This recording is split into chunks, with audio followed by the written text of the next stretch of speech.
बड़ी खबर के करेंगे। नीतीश कुमार के बेटे निशांत कुमार को लेकर सियासत थमने का नाम नहीं ले रही है। ये बात तब है जब जेडीयू की ओर से ये साफ कर दिया गया है कि निशांत राजनीति में नहीं आ रहे, पर आरजेडी के नेता ये कह रहे हैं कि यदि निशांत सियासत करना चाहे तो इसे बीजेपी नहीं करने देगी।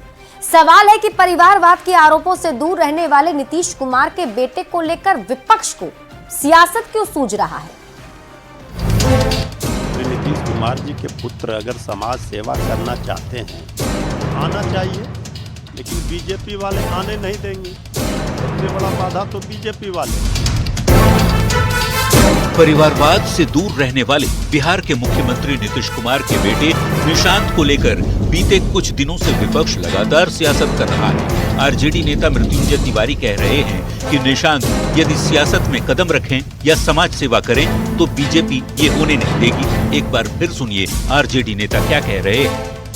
मुख्यमंत्री श्री नीतीश कुमार जी के पुत्र अगर समाज सेवा करना चाहते हैं, राजनीति में आना चाहते हैं तो आना चाहिए, लेकिन बीजेपी वाले आने नहीं देंगे। सबसे बड़ा बाधा तो बीजेपी वाले हैं।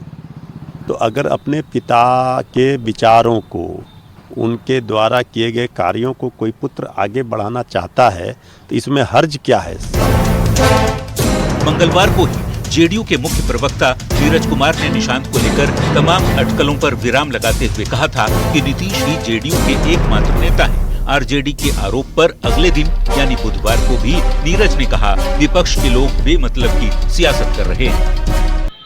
न इस संबंध में जनता दलियों के सर्वमान्य नेता माननीय नीतीश कुमार जी की कोई भावना आई है, न जिनके शामिल होने की बात कही जा रही है वह आ रहा है कि 2025 से 30 जो नीतीश कुमार जी के राज्य के मुख्यमंत्री के रूप में राज्य की जनता निर्वाचित करने वाली है, उससे बहुत लोगों को राजनीतिक अपच हो रहा है।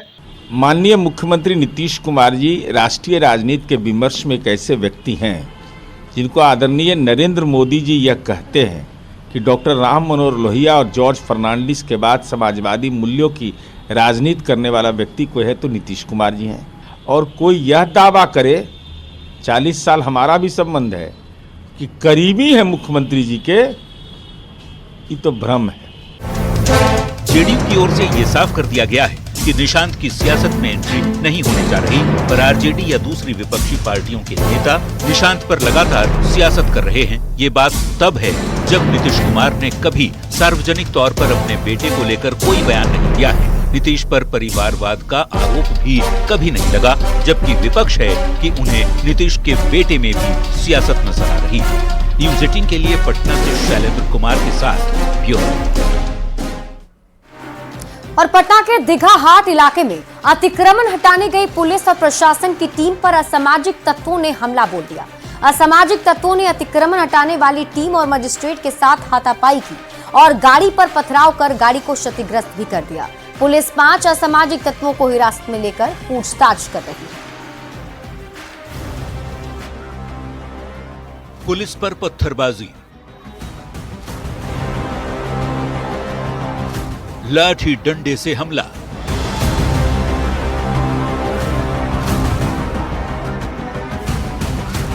ईंट और रोड़े की बारिश, निशाना बनाते उपद्रवी, जान बचाकर बीच सड़क पर भागते पुलिस वाले और मौत का काल बनकर उनका पीछा कर रहे उपद्रवी। जितनी संख्या उतनी ताकत। हाथों हाथ आसमान से बरसते ईंट, पत्थर और रोड़े की आप गिनती भी नहीं कर सकते। जितनी तेजी से ये लोग पुलिस वालों को निशाना बना रहे हैं। दिल दहला देने वाली ये तस्वीर राजधानी पटना के दीघा थाना क्षेत्र की है, जहां बुधवार को पुलिस टीम हाट इलाके में अतिक्रमण हटाने पहुंची थी, पर असामाजिक तत्वों ने उन पर हमला बोल दिया। दीघा हटिया बाजार में अतिक्रमण का कार्य कर रही थी और विधिवत रूप से किया जा रहा था, जिसमें कुछ असामाजिक तत्वों के द्वारा इसका विरोध किया गया तथा पथराव कर दिया गया। पुलिस वाले कुछ समझ पाते, संभल पाते, उससे पहले ही उपद्रवियों ने ताबड़तोड़ हमले करने शुरू कर दिए। वे पुलिस वालों को खदेड़ कर पीटने लगे। अंचल कर्मियों को भी नहीं बख्शा, मैजिस्ट्रेट के साथ भी हाथापाई की। एक अधिकारी की गाड़ी को चकनाचूर कर दिया। नौबत ऐसी आ गई कि जेसीबी जैसी विशाल गाड़ी को भी सड़क पर उल्टे दौड़ाना पड़ा। अतिक्रमण हटाने पहुंचा जेसीबी का ड्राइवर जैसे तैसे जान बचाकर भागा, लेकिन सड़क पर भाग रहे पुलिसकर्मी निशाने पर आने से नहीं बच पाए और वे सीधे अस्पताल पहुंच गए। कुछ पुलिसकर्मी एक दो शायद आंसर घायल हुए हैं, जिसके वो नाम पता इलाज कर हमला किया गया था। मजिस्ट्रेट साहब की एक गाड़ी है जो कि बोलेरो गाड़ी थी, जो कि शीशा जो है क्षतिग्रस्त किया गया है। जान बचाने के लिए सिर पर पांव रखकर भागते स्कूली बच्चों की ये तस्वीर बताती है कि दीघा का हाट इलाका किस कदर रण क्षेत्र में तब्दील रहा। पटना पुलिस एक एक हमलावरों की पहचान करने में जुटी है। वीडियो और सीसीटीवी फुटेज को खंगाला जा रहा है। 5 लोगों को हिरासत में लेकर पूछताछ की जा रही है। देखना होगा पुलिस इस मामले में आखिर क्या कार्रवाई करती है। पटना संवाददाता संजय कुमार के साथ ब्यूरो रिपोर्ट, न्यूज़ 18। और इस बीच कटिहार से आपको बड़ी खबर बताते हैं। जेडीयू नेता को गोली मारी गई है। मनिहारी के जेडीयू प्रखंड अध्यक्ष को गोली मारी गई। प्रकाश मौवार को नजदीक से गोली मारी गई है। गंभीर हालत में उनका इलाज चल रहा है। मूर्ति विसर्जन के बाद विवाद को लेकर ये मेदिनीपुर में वारदात को अंजाम दिया गया। मनिहारी थाना पुलिस पूरे मामले की जांच पड़ताल में जुटी हुई है।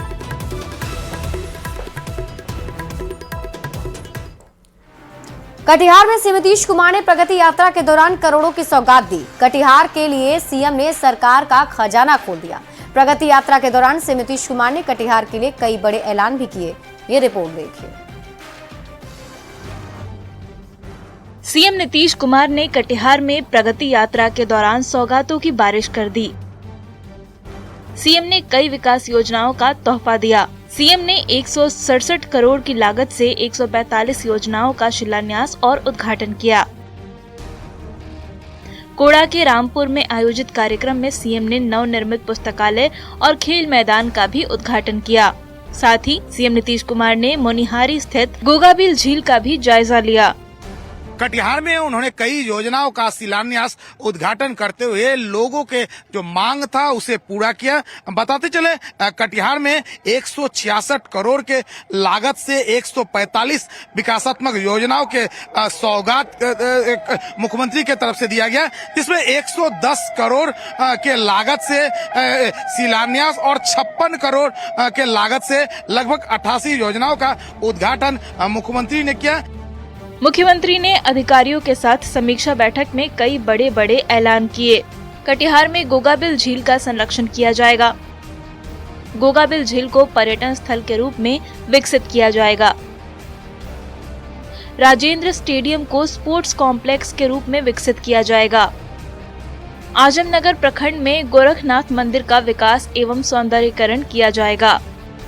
राजेंद्र प्रसाद पथ मिर्चाई बाड़ी रोड तक आरओबी और एलिवेटेड सड़क का निर्माण कराया जाएगा। कटिहार नगर निगम में सीवरेज ट्रीटमेंट प्लांट का निर्माण कराया जाएगा। कटिहार में जलापूर्ति योजना के तहत पेयजल की आपूर्ति होगी। 6 प्रखंडों में नए प्रखंड सह अंचल कार्यालय भवन का निर्माण होगा। कटिहार, आजमनगर, कोढ़ा, फलका, बरारी और प्राणपुर में प्रखंड सह अंचल कार्यालय भवन का निर्माण किया जाएगा। कटिहार के लिए सीएम नीतीश कुमार ने खजाना खोल दिया। सीएम ने कटिहार के लिए बड़ी घोषणाएं कर लोगों का दिल जीत लिया। प्रगति यात्रा में सीएम का जनता को तोहफा देने का सिलसिला जारी है। न्यूज़ 18 के लिए कटिहार से सुब्रत गुहा की रिपोर्ट। खबर सासाराम से है, जहां करगहर थाना के बभनी गांव में 26 जनवरी से लापता 7 साल के मासूम हिमांशु का शव बरामद हुआ है। घर के बगल में इसे 2 मंजिला मकान में रखे गए भूसे के अंदर से हिमांशु का शव मिला। इसके बाद इलाके में सनसनी फैल गई। सूचना पर पुलिस के अलावे आसपास के कई थानों की पुलिस मौके पर पहुंच गई है। रोहतास के एसपी रोशन कुमार फॉरेंसिक जांच के लिए पूरी टीम लेकर पहुंचे हैं। बता दें कि 26 जनवरी के बाद दोपहर सुधीर सिंह का 7 वर्षीय पुत्र हिमांशु अचानक गायब हो गया था। आज जब घर के बगल से ही शव से बदबू आने लगा तो लोगों को अंदेशा हुआ। खोजबीन की गई तो 7 वर्षीय बालक हिमांशु का शव भूसे से बरामद हुआ है। रोहतास एसपी ने फिलहाल इस मकान में रह रहे एक महिला को हिरासत में लिया, जिससे पूछताछ की जा रही है। गांव में भारी संख्या में पुलिस बल की तैनाती की गई है ताकि छानबीन की जा सके। 26 जनवरी के दोपहर 1 बजे के आसपास से गायब था। उसके बाद से ही लगातार पुलिस की टीम एसडीपी और मेरे नेतृत्व में यहाँ काम कर रही थी, जिसके बाद आज सुबह बच्चे का शव बरामद हुआ है पड़ोसी उन्हीं के घर से। में हमारे पास काफी कुछ है जिससे हमारे लिए चीजें स्पष्ट है, लेकिन इस बारे में ज्यादा अभी आप लोग को अपडेट नहीं कर। मुजफ्फरपुर में ग्रामीण बैंक में अपराधियों ने लूट की वारदात को अंजाम दिया। बाइक सवार 5 अपराधी हथियार से लैस होकर पहुंचे थे और अपराधियों ने बैंक से 1,19,000 रुपए लूट लिए। घटना के बाद से पूरे इलाके में हड़कंप मच गया है। घटना बरुराज थाना क्षेत्र के इब्राहिमपुर पंचायत के बिरहिमा गांव स्थित उत्तर बिहार ग्रामीण बैंक का है। पुलिस सीसीटीवी फुटेज के जरिए अपराधियों की पहचान में जुटी हुई है।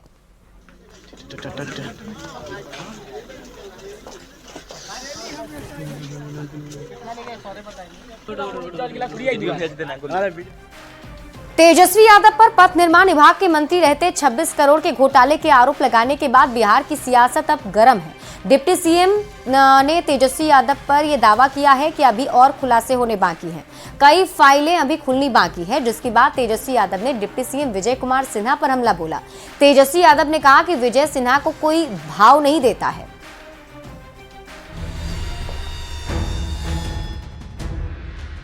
अभी तो सिर्फ एक जगह का एक ठेकेदार की जांच हुई है, कई लोगों की फाइल खुलने वाली है। ये अज्ञानी व्यक्ति ये उप मुख्यमंत्री बन गए, इनको खुद भी विश्वास नहीं हो रहा होगा। ना सम्राट चौधरी भाव देते, ना मुख्यमंत्री भाव देते। महागठबंधन सरकार के समय पथ निर्माण विभाग में हुई गड़बड़ी की जांच रिपोर्ट के बाद सियासत थम नहीं रही है।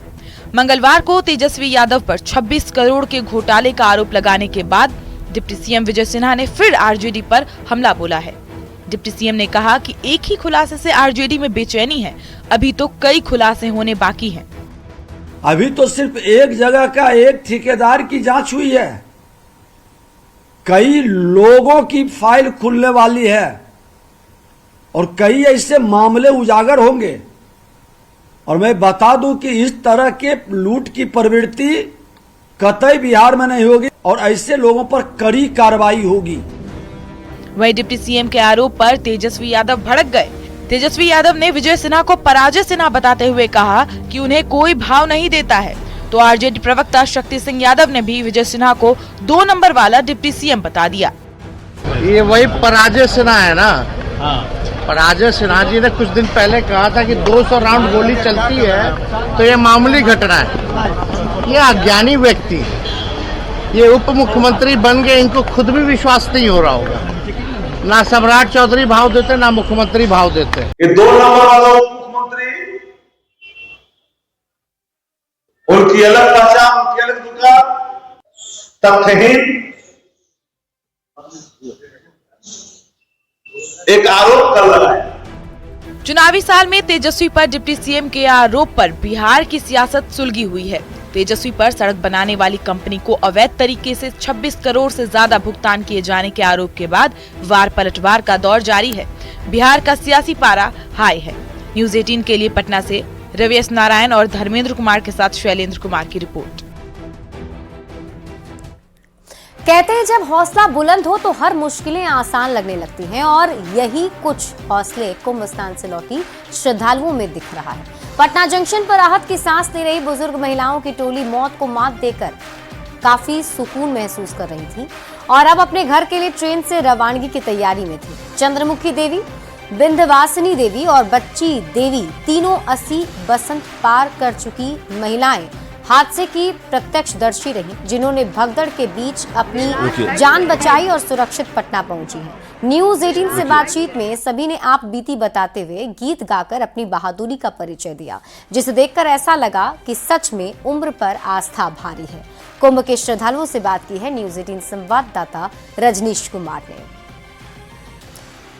और आपको हम ये बातचीत सुनाएंगे, क्या भावना उनकी तरफ से प्रकट की गई न्यूज़ 18 के कैमरे पर। लेकिन उससे पहले आप ये मुस्कुराती हुई तस्वीर देख लीजिए। ये जो तीनों महिलाओं को आप देख रहे हैं, आप इनके चेहरे पर एक सुकून देख पा रहे होंगे, क्योंकि ये सभी वापस महाकुंभ से स्नान कर लौटी हैं पटना जंक्शन। इन सभी ने महाकुंभ में जाकर स्नान किया और जैसा कि आपको पता है कि मौनी अमावस्या के मौके पर महाकुंभ जाने की एक विशेष आस्था होती है और ऐसे में सभी श्रद्धालु वहां पहुंचे थे। लेकिन आज हादसे की खबर भी सामने आई। भगदड़ मच गई थी, जिस वजह से लोग जो थे काफी परेशान भी नजर आए। लेकिन उन सब के बीच ये तीनों महिलाएं जो कि 80 की उम्र पार कर चुकी हैं, बहादुरी के साथ संगम में डुबकी लगाई और वापस पटना जंक्शन पहुंची हैं। अब राहत की सांस ले रही हैं और अब सीधे ये अपने घर के लिए रवाना हो रही हैं। लेकिन वहां जाने से पहले उन्होंने न्यूज़ 18 पर बातचीत की, अपने अनुभव को साझा किया। उन्होंने बताया कि किस प्रकार से जब वो वहां पहुंची तो उन्होंने आस्था की डुबकी कैसे लगाई और मौनी अमावस्या के महत्व को भी उन्होंने साझा किया है। और हम उनसे उनकी जो बातचीत न्यूज़ 18 से हुई है, जिसमें उन्होंने अपनी भावनाएं न्यूज़ 18 के कैमरे पर रखी हैं, आपको हम सुनाएंगे। लेकिन आपको बता दें कि महाकुंभ को लेकर आज मौनी अमावस्या के मौके पर करीब 5 करोड़ श्रद्धालुओं ने आस्था की डुबकी आज संगम नगरी में लगाई है। और मौनी अमावस्या को लेकर खास एक मौका भी होता है। मान्यता है कि आज के दिन जो पितृ हैं वो धरती पर आते हैं और ऐसे में अगर आप आज मौनी अमावस्या के दिन संगम स्नान करते हैं तो आपके पितृ आपसे प्रसन्न होते हैं और आप भगवान को प्रसन्न करने में सक्षम हो पाते हैं। यही वजह है कि मौनी अमावस्या का खास महत्व भी होता है। बढ़ते आगे, कला संस्कृति एवं युवा विभाग की तरफ से बिहार ललित कला अकादमी में विशेष कलाकृतियों की प्रदर्शनी लगाई गई है। अलग अलग पेंटिंग के जरिए कई संदेश देने की कोशिश की गई। जीवन से मोक्ष की परिभाषा भी नजर आ रही है। कला संस्कृति एवं युवा विभाग की तरफ से पटना के ललित भवन में प्रदर्शनी का आयोजन किया गया है, जहां कई सारे बड़े बड़े आपको पिक्चर्स नजर आ रहे होंगे। ये तमाम जो तस्वीरें हैं ये हाथों से बनाई हुई है। अलग अलग कलाकारों ने इन तस्वीरों के माध्यम से एक मैसेज देने की कोशिश की है और उन तस्वीरों को यहाँ प्रदर्शनी के तौर पर लगाया गया है। ये पूरे हॉल में आपको कई सारे पेंटिंग्स नजर आएंगे। यहाँ देखिए, एक दीपक है जिसे हवा बुझाने की कोशिश कर रहा है और महिला का यहाँ हाथ है, उस दीपक को हवा से बचाने की कोशिश कर रही है। कई सारे खूबसूरत कलाकृतियां यहाँ नजर आ रही है, पेंटिंग्स नजर आ रही है और इस पेंटिंग्स के माध्यम से कई सारे संदेश भी यहाँ साफ तौर पर नजर आ रहे हैं। कल इसका उद्घाटन बिहार के उप मुख्यमंत्री विजय कुमार सिन्हा ने किया है और ये प्रदर्शनी आम लोगों के लिए है। कई सारे मैसेज यहाँ नजर आ रहे हैं। यहाँ एक देखिए खूबसूरत पेंटिंग नजर आ रही है जो भागदौड़ वाली से मोक्ष की ओर जाती हुई तस्वीर यहाँ बनाई गई है और इससे तस्वीर को बनाने वाले कलाकार हमारे साथ हैं। सर, क्या नाम है आपका? मेरा नाम रंजीत कुमार कृष्णा है। ये पेंटिंग आपने बनाई है, कैसे आम जिंदगी से मोक्ष की ओर कैसे ये सफर तय कर रही है? वही है, भाग दौड़ की जिंदगी में लोगों को मौका नहीं मिलता है कि वो किस रास्ते वो तय नहीं कर पाते हैं, किस रास्ते में मैं चलूं। तो जिन्हें और फिलहाल इस बुलेटिन में अभी के लिए बस इतना ही। आप देखते रहिए न्यूज़ 18 बिहार झारखंड।